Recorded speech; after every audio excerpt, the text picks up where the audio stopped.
3. They leave Khalil's body in the street like it's an exhibit. Police cars and ambulances flash all along Carnation Street. People stand off to the side trying to see what happened. "Damn, bruh," some guy says. "They killed him." The police tell the crowd to leave. Nobody listens.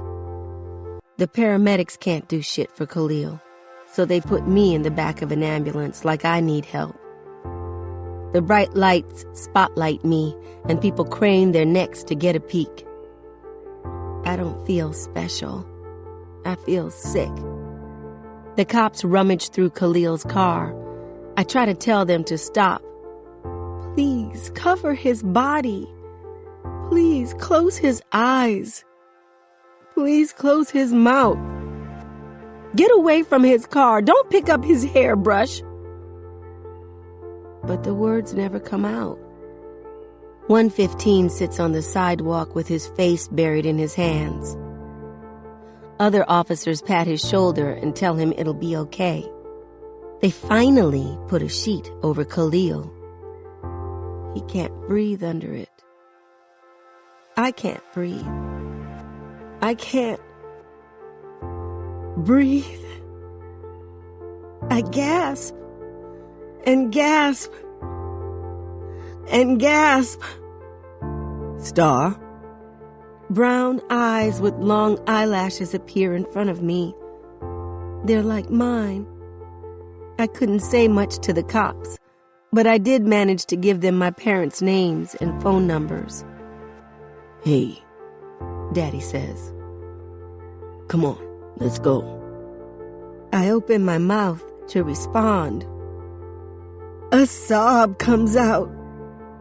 Daddy is moved aside, and Mama wraps her arms around me. She rubs my back and speaks in hushed tones that tell lies. "It's all right, baby.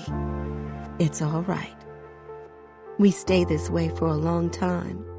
Eventually, Daddy helps us out the ambulance. He wraps his arm around me like a shield against curious eyes and guides me to his Tahoe down the street. He drives. A street light flashes across his face, revealing how tight his jaw is set. His veins bulge along his bald head. Mama's wearing her scrubs, the ones with the rubber ducks on them. She did an extra shift at the emergency room tonight. She wipes her eyes a few times, probably thinking about Khalil, or how that could have been me lying in the street. My stomach twists. All of that blood, and it came out of him. Some of it is on my hands, on Seven's hoodie, on my sneakers. An hour ago we were laughing and catching up. Now his blood. Hot spit pools in my mouth. My stomach twists tighter. I gag. Mama glances at me in the rearview mirror. "Maverick, pull over."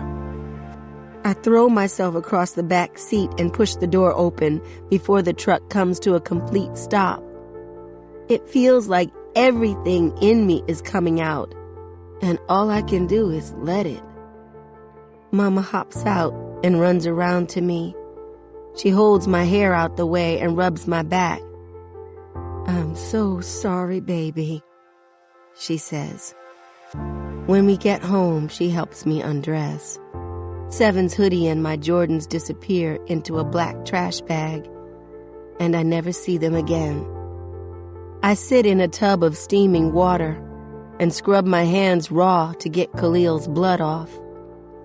Daddy carries me to bed, and Mama brushes her fingers through my hair until I fall asleep. Nightmares wake me over and over again.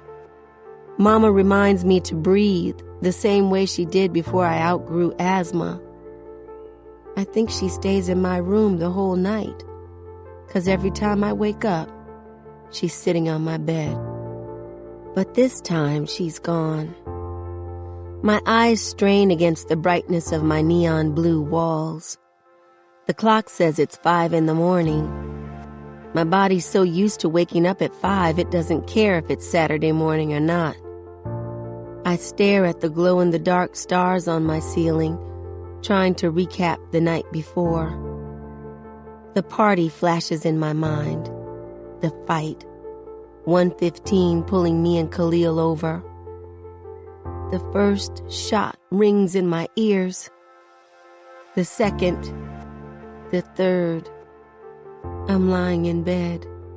Khalil is lying in the county morgue. That's where Natasha ended up too. It happened 6 years ago, but I still remember everything from that day. I was sweeping floors at our grocery store, saving up for my first pair of J's when Natasha ran in. She was chunky. Her mama told her it was baby fat, dark-skinned, and wore her hair in braids that always looked freshly done. I wanted braids like hers so bad. "Star, the hydrant on Elm Street busted," she said. That was like saying we had a free water park. I remember looking at Daddy and pleading silently. He said I could go as long as I promised to be back in an hour. I don't think I ever saw the water shoot as high as it did that day. Almost everybody in the neighborhood was there too, just having fun. I was the only one who noticed the car at first. A tattooed arm stretched out the back window, holding a Glock. People ran. Not me, though. My feet became part of the sidewalk. Natasha was splashing in the water, all happy and stuff. Then, pow, pow, pow! I dove into a rose bush. By the time I got up, somebody was yelling, "Call 911!" At first I thought it was me, 'cause I had blood on my shirt. The thorns on the rose bush got me, that's all. It was Natasha, though. Her blood mixed in with the water, and all you could see was a red river flowing down the street. She looked scared. We were 10. We didn't know what happened after you died. Hell, I still don't know. And she was forced to find out, even if she didn't want to find out. I know she didn't. Just like Khalil didn't. My door creaks open and Mama peeks in. She tries to smile. "Look who's up." She sinks onto her spot on the bed and touches my forehead, even though I don't have a fever. She takes care of sick kids so much that it's her first instinct. "How you feeling, Munch?" That nickname. My parents claim I was always munching on something from the moment I got off the bottle. I've lost my big appetite, but I can't lose that nickname. "Tired," I say. My voice has extra bass in it. "I want to stay in bed." "I know, baby, but I don't want you here by yourself."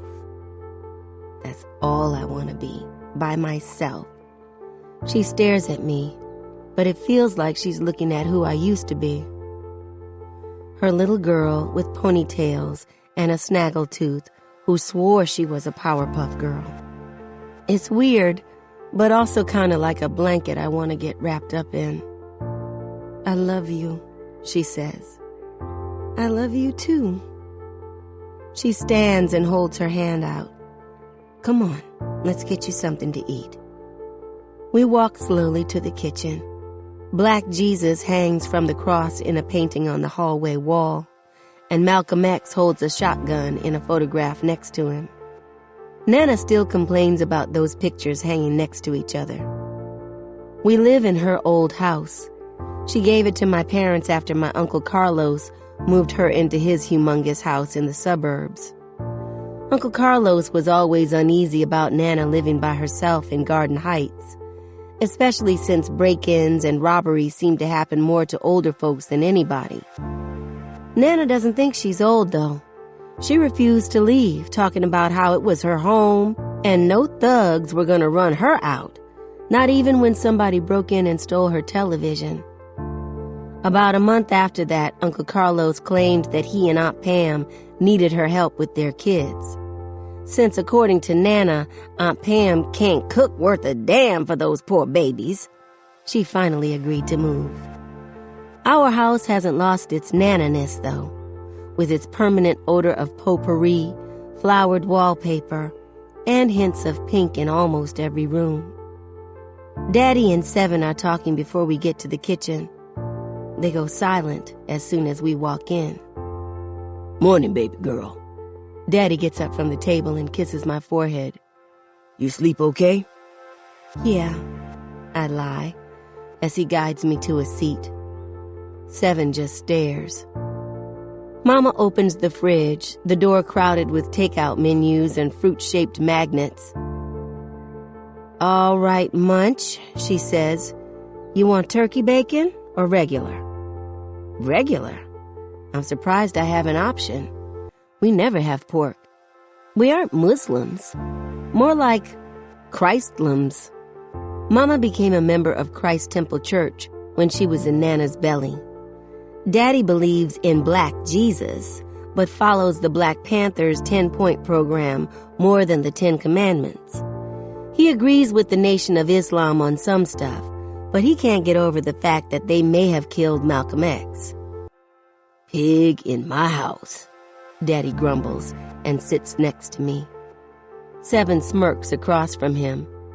Seven and Daddy look like one of those age progression pictures they show when somebody's been missing a long time. Throw my little brother Sakani in there, and you have the same person at 8, 17, and 36.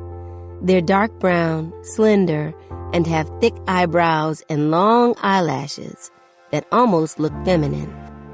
Seven's dreads are long enough to give both bald-headed Daddy and short-haired Sakani each a head full of hair. As for me, it's as if God mixed my parents' skin tones in a paint bucket to get my medium brown complexion. I did inherit Daddy's eyelashes, and I'm cursed with his eyebrows, too. Otherwise, I'm mostly my mom, with big brown eyes and a little too much forehead. Mama passes behind Seven with the bacon and squeezes his shoulder. Thank you for staying with your brother last night so we could... Her voice catches, but the reminder of what happened hangs in the air. She clears her throat. We appreciate it. No problem. I needed to get out the house. King spent the night? Daddy asks. More like moved in. Aisha talking about they can be a family. Hey, Daddy says, that's your mama, boy. Don't be calling her by her name like you grown. Somebody in that house needs to be grown, Mama says. She takes a skillet out and hollers down the hall. Sakani! I'm not telling you again. If you want to go to Carlos's for the weekend, you better get up. You're not going to have me late for work. I guess she's got to work a day shift to make up for last night. Pops, you know what's going to happen, Seven says. He'll beat her. She'll put him out. Then he'll come back saying he changed. Only difference is this time, I'm not letting him put his hands on me. You could always move in with us, says Daddy. I know, but I can't leave Kenya and Lyric. That fool's crazy enough to hit them too. He don't care that they're his daughters. Aight, Daddy says. Don't say anything to him.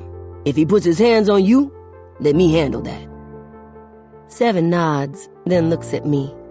He opens his mouth and keeps it open a while before saying, I'm sorry about last night, Star. Somebody finally acknowledges the cloud hanging over the kitchen, which for some reason is like acknowledging me. Thanks, I say, even though it's weird saying that. I don't deserve the sympathy. Khalil's family does. There's just the sound of bacon crackling and popping in the skillet. It's like a fragile stickers on my forehead, and instead of taking a chance and saying something that might break me, they'd rather say nothing at all. But the silence is the worst. I borrowed your hoodie, Seven. I mumble. It's random, but it's better than nothing. The blue one. Mama had to throw it away.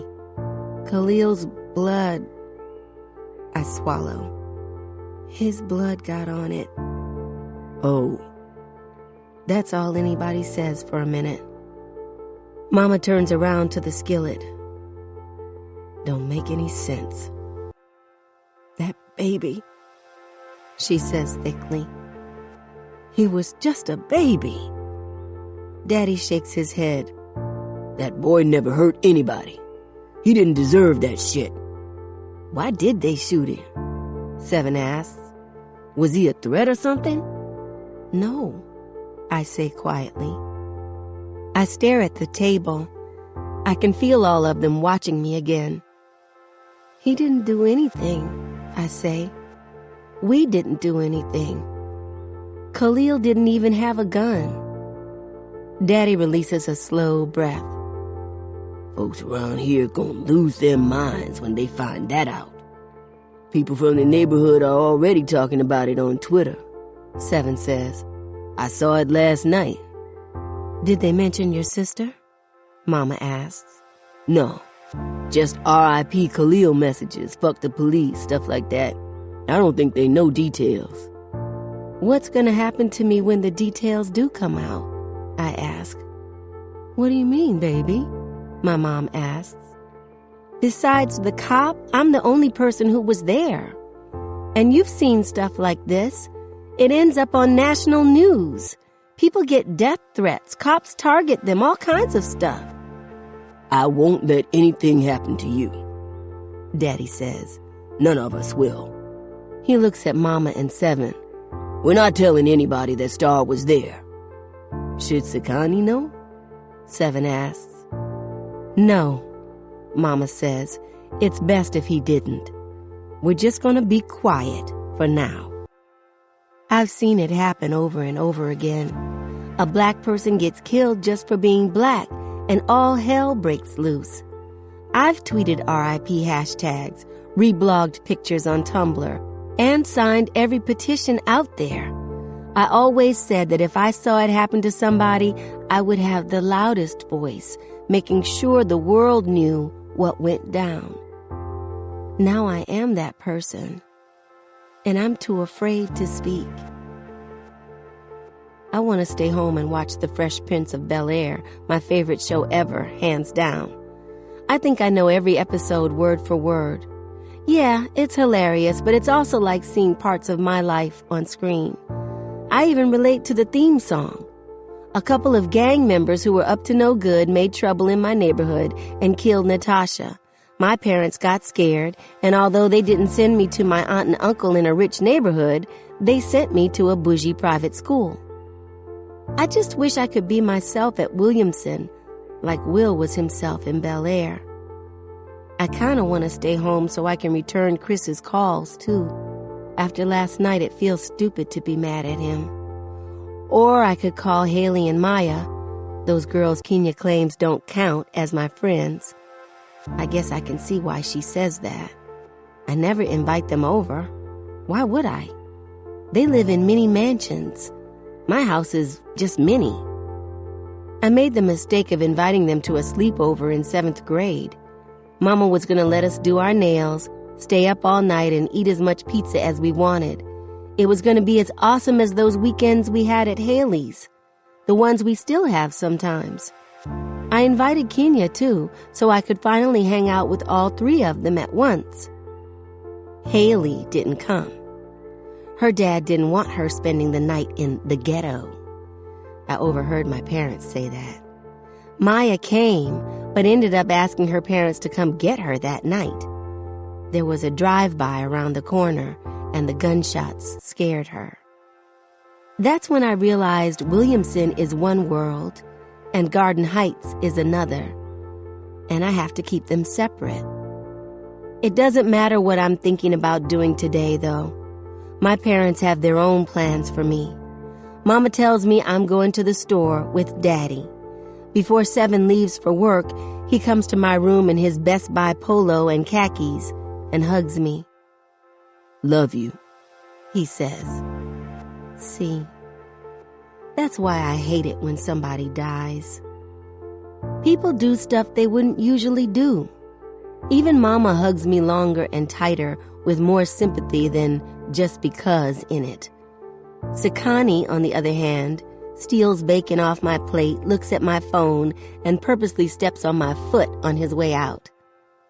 I love him for it. I bring a bowl of dog food and leftover bacon outside to our pit bull, Bricks. Daddy gave him his name 'cause he's always been as heavy as some bricks. Soon as he sees me, he jumps and fights to break free from his chain. And when I get close enough, his hyper butt jumps up my legs, nearly taking me down. "Get!" I say. He crouches onto the grass and stares up at me, whimpering with wide puppy dog eyes. The Bricks version of an apology. I know pit bulls can be aggressive, but Bricks is a baby most of the time. A big baby. Now, if somebody tries to break in our house or something, they won't meet the baby Bricks.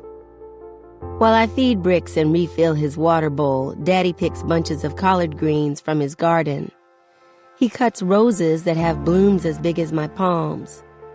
Daddy spends hours out here every night, planting, tilling, and talking.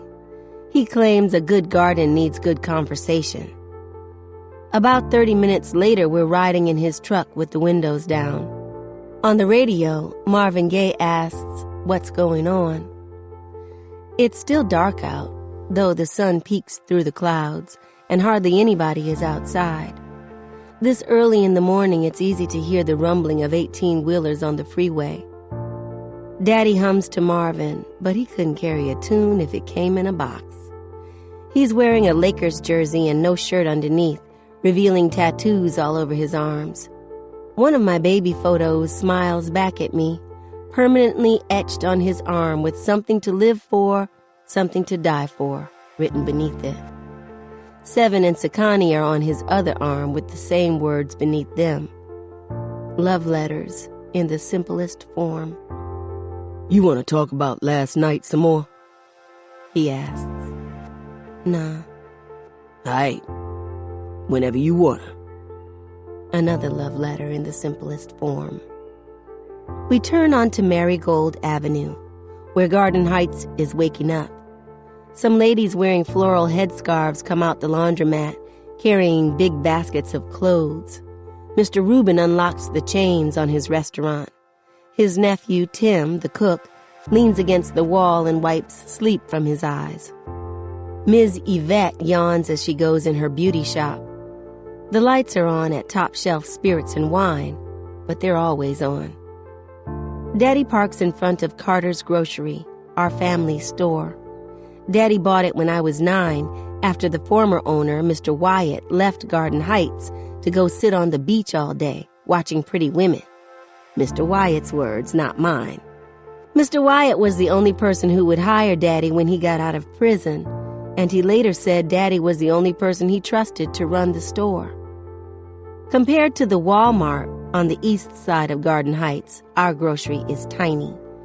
White painted metal bars protect the windows and door. They make the store resemble a jail. Mr. Lewis from the barbershop next door stands out front, his arms folded over his big belly. He sets his narrowed eyes on Daddy. Daddy sighs. Here we go. We hop out. Mr. Lewis gives some of the best haircuts in Garden Heights. Sakani's high-top fade proves it. But Mr. Lewis himself wears an untidy afro. His stomach blocks his view of his feet, and since his wife passed, nobody tells him that his pants are too short and his socks don't always match. Today one is striped and the other is argyle. The store used to open at 5:55 on the dot, he says. 5:55. It's 6:05. Daddy unlocks the front door. I know, Mr. Lewis, but I told you, I'm not running the store the same way Wyatt did. It sure is obvious. First you take down his pictures. Who the hell replaces the picture of Dr. King with some nobody? Huey Newton ain't a nobody. He ain't Dr. King. Then you hire thugs to work up in here. I heard that Khalil boy got himself killed last night. He was probably selling that stuff. Mr. Lewis looks from Daddy's basketball jersey to his tattoos. Wonder where he get that idea from. Daddy's jaw tightens. Star, turn the coffee pot on for Mr. Lewis. So he can get the hell out of here, I say to myself, finishing Daddy's sentence for him. I flick the switch on the coffee pot at the self-serve table, which Huey Newton watches over from a photograph, his fist raised for black power. I'm supposed to replace the filter and put new coffee and water in, but for talking about Khalil, Mr. Lewis gets coffee made from day-old grounds. He limps through the aisles and gets a honey bun, an apple, and a pack of hog head cheese. He gives me the honey bun. Heat it up, girl, and you better not overcook it. I leave it in the microwave until the plastic wrapper swells and pops open. Mr. Lewis eats it soon as I take it out. That thing hot! He chews and blows at the same time. You heated it too long, girl. About to burn my mouth. When Mr. Lewis leaves, Daddy winks at me. The usual customers come in, like Mrs. Jackson, who insists on buying her greens from Daddy and nobody else. 4 red-eyed guys in sagging pants buy almost every bag of chips we have. Daddy tells them it's too early to be that blazed, and they laugh way too hard. One of them licks his next blunt as they leave. Around 11, Mrs. Rooks buys some roses and snacks for her bridge club meeting. She has droopy eyes and gold plating on her front teeth. Her wig is gold-colored, too. Y'all need to get some lotto tickets up in here, baby, she says, as Daddy rings her up and I bag her stuff. Tonight it's at 300 million. Daddy smiles. For real? What would you do with all that money, Mrs. Rooks? Shit, baby. The question is what I wouldn't do with all that money.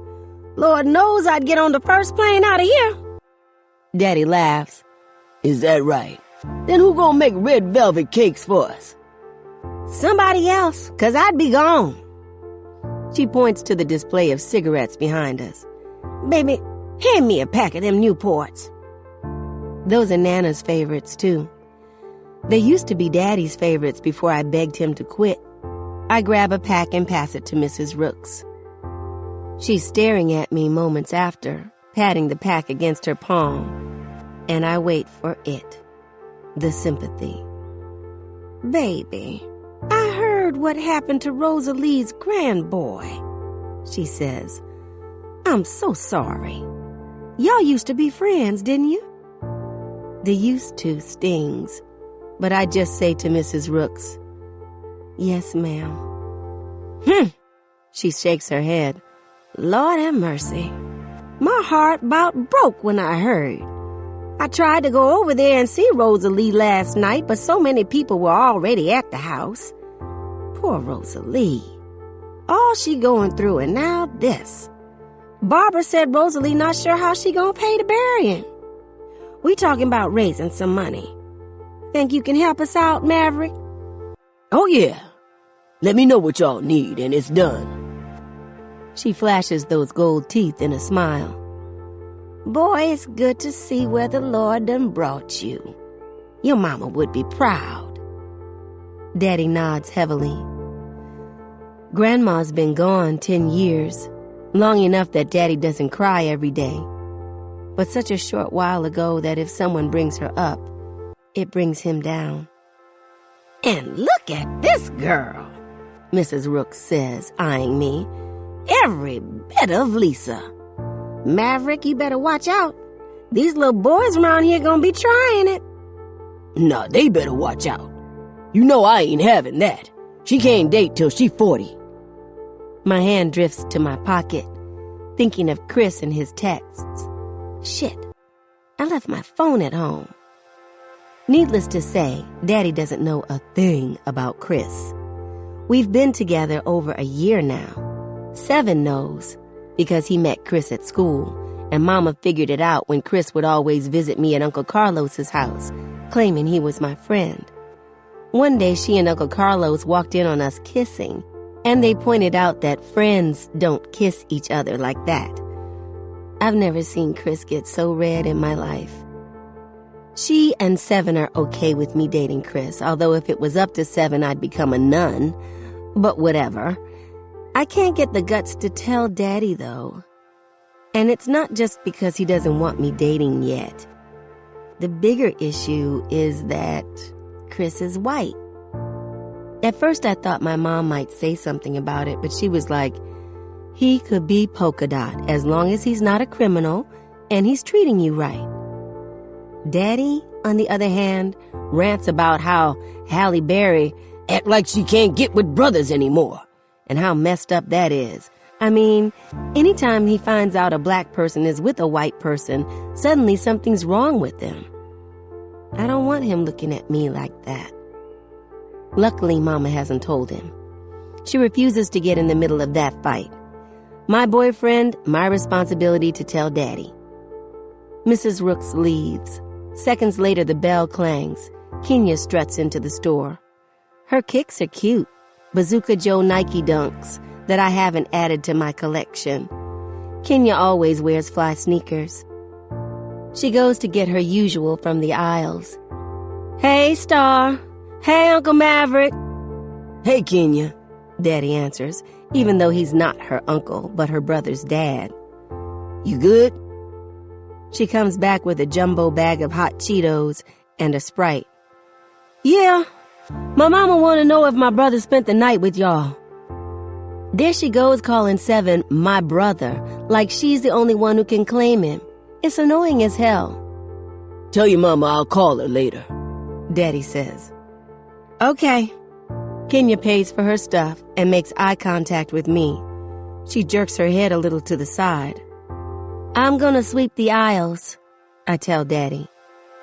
Kenya follows me. I grab the broom and go to the produce aisle on the other side of the store. Some grapes have spilled out from those red-eyed guys sampling before buying. I barely start sweeping before Kenya starts talking. I heard about Khalil, she says. I'm so sorry, Star. You okay? I make myself nod. I just can't believe it, you know? It had been a while since I saw him, but it hurts. Kenya says what I can't. Yeah. Fuck. I feel the tears coming. I'm not gonna cry.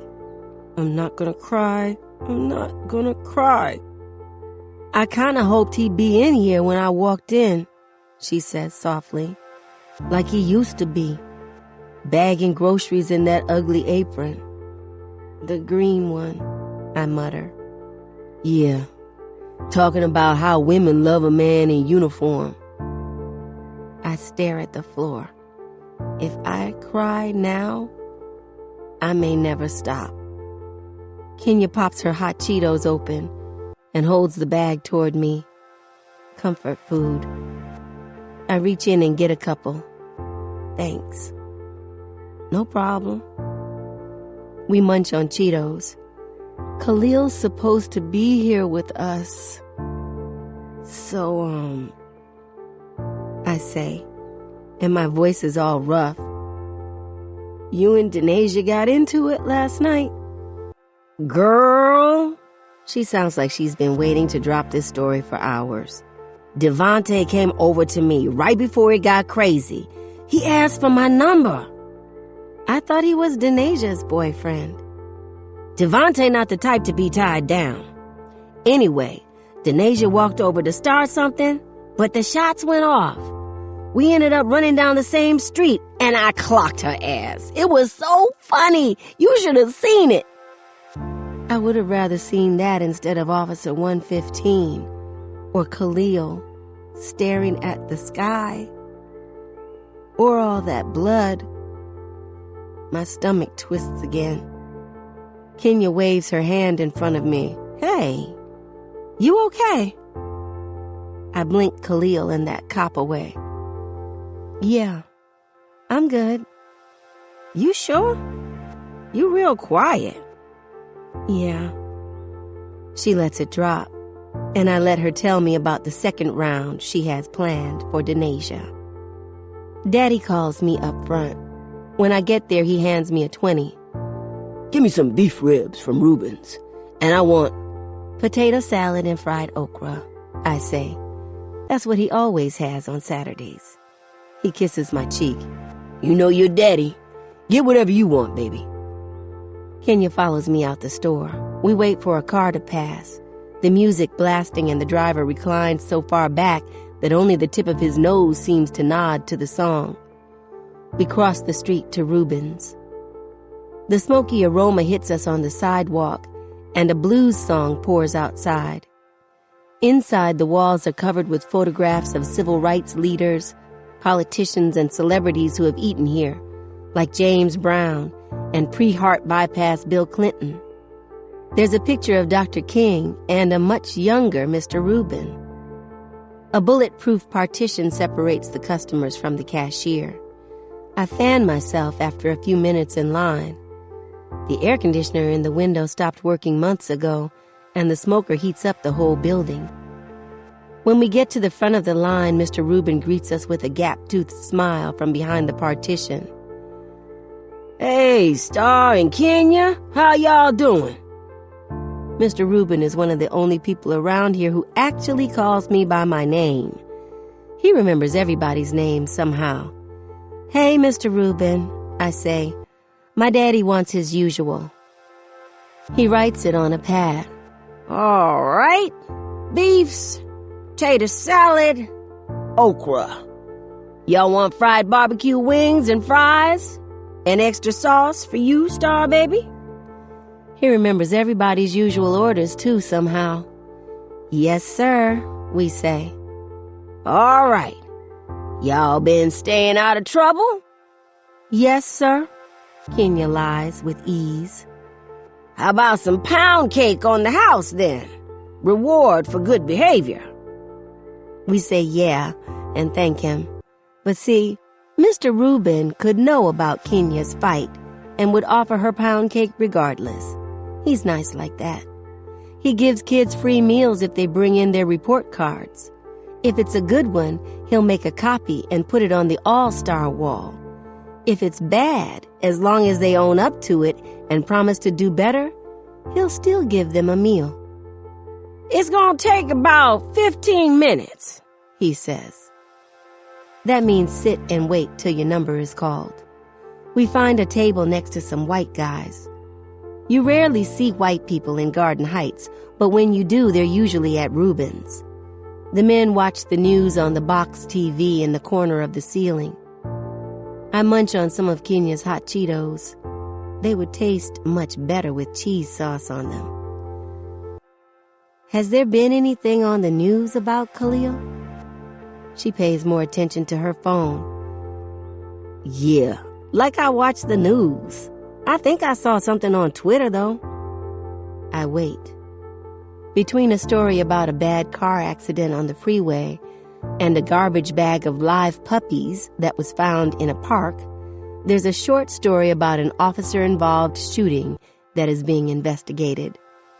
They don't even say Khalil's name. Some bullshit. We get our food and head back to the store. Right as we cross the street, a gray BMW pulls up beside us, bass thumping inside like the car has a heartbeat. The driver's side window rolls down, smoke drifts out, and the male 300-pound version of Kenya smiles at us. What up, Queens? Kenya leans in through the window and kisses his cheek. Hey, Daddy. Hey, Star, he says. Now gonna say hey to your uncle? You ain't my uncle, I wanna say. You ain't shit to me, and if you touch my brother again, I'll... Hey, King, I finally mumble. His smile fades like he hears my thoughts. He puffs on a cigar and blows smoke from the corner of his mouth. 2 tears are tattooed under his left eye. 2 lives he's taken, at least. I see y'all been to Reuben's. Here. He holds out 2 fat rolls of money. Make up for whatever y'all spent. Kenya takes one easily, but I'm not touching that dirty money. No thanks. Go on, Queen. King winks. Take some money from your godfather. Nah, she good, Daddy says. He walks toward us. Daddy leans against the car window so he's eye level with King and gives him one of those guy handshakes with so many movements you wonder how they remember it. Big Mav, Kenya's dad says with a grin. What up, King? Don't call me that shit. Daddy doesn't say it loudly or angrily, but in the same way I would tell somebody not to put onions or mayo on my burger. Daddy once told me that King's parents named him after the same gang he later joined, and that's why a name is important. It defines you. King became a king lord when he took his first breath. I was just giving my goddaughter some pocket change, King says. I heard what happened to her little homie. That's fucked up. Yeah, you know how it is, Daddy says. Po-po shoot first, ask questions later. No doubt, they worse than us sometimes. King chuckles. But hey, on some business shit. I got a package coming, need somewhere to keep it. Got too many eyes on Aisha's house. I already told you that shit ain't going down here. King rubs his beard. Oh, okay. So, folks get out the game, forget where they come from. Forget that if it wasn't for my money, they wouldn't have their little store. And if it wasn't for me, you'd be locked up.